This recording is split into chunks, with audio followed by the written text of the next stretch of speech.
বুড়িগঙ্গা বেষ্টিত জিঞ্জিরা, আগানগর, তেঘরিয়া, কোন্ডা এবং সুভাদ্রা। কেরানীগঞ্জ উপজেলার এই ৫টি ইউনিয়ন নিয়ে ঢাকা ৩ আসন।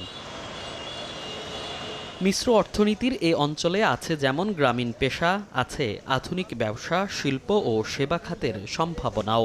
শ্রমনির্ভর এ আসনে আছে নানাবিধ সমস্যা, সংকট।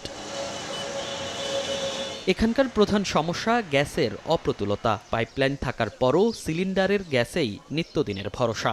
দীর্ঘদিন সংস্কার হয় না সড়ক, হাত বাড়ালেই মেলে মাদক। আর চুরি ছিনতাই তো নিয়মিত ঘটনা। এছাড়া দখল দূষণে মৃত সুভাদ্রা খাল যেন ঢাকা ৩-এর বিস্ফোরা। এখানে আমরা মাছ ধরছি, খেলাধুলা করে এখানে গোসল করছি।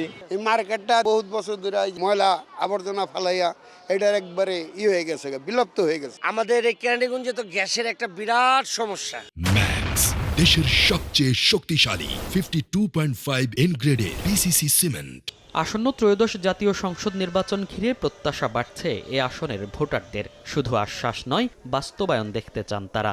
আমরা চাই দেশ সুষ্ঠু থাক, দেশ ভালো থাক, দেশের মানুষ শান্তিতে থাক। দুর্নীতি জীবনে বহুত মানুষই করছে, যেমন এরকম দুর্নীতি যেমন কেউ না করতে পারে। আমগো ভোট আমরা দিব, যাকে খুশি তাকে দিব। যেটি ভালো কাজ যে আগে বেড়ে ওনারা চেষ্টা করবো আমাদের ভালো কিছু দেওয়ার জন্য। 17 বছর যে আমরা চলছি আগুনে, এখন একটু ভালোর দিকে যদি আল্লাহ নেয়। এদিকে নির্বাচনী মাঠে ব্যস্ত সময় পার করছেন বিভিন্ন রাজনৈতিক দলের মনোনয়ন প্রত্যাশীরা। ঢাকা ৩-এ বিএনপির প্রাথমিক মনোনয়ন পেয়েছেন দলের স্থায়ী কমিটির সদস্য গয়েশ্বর চন্দ্র রায়। পোস্টার ব্যানারের পাশাপাশি প্রচারণায় নেমেছেন তার সমর্থকরা। আর পোস্টার ব্যানার কম থাকলেও প্রচারণার দৌড়ে আছেন জামাত মনোনীত প্রার্থী অধ্যক্ষ শাহিনুর ইসলাম।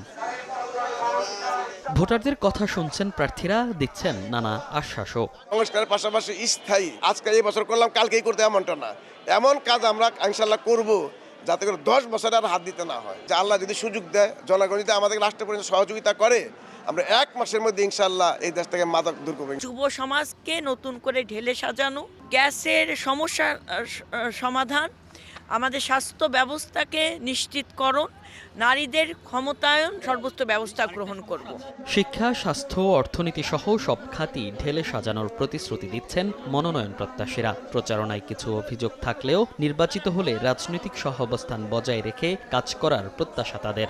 আমাদের প্রচার প্রসারে এমনকি আমাদের জনশক্তিকেও হুমকি তুমকি দিচ্ছে।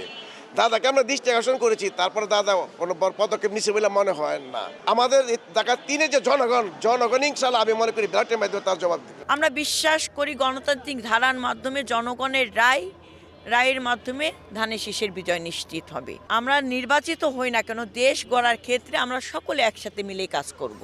বিএনপি জামাত ছাড়াও ঢাকা 3-এ মাঠে আছে জাতীয় নাগরিক পার্টি এনসিপি, ইসলামী আন্দোলন বাংলাদেশ ও গণ অধিকার পরিষদের পোস্টার ব্যানারও। এই আসনের মোট ভোটার 3,42,000-এর বেশি। শুধু প্রত্যাশা আর প্রতিশ্রুতিই নয়, প্রচারণার ধরন এবং প্রার্থীদের বিগত সময়ের কার্যক্রমও বদলে দিতে পারে ভোটের মাঠের হিসেব।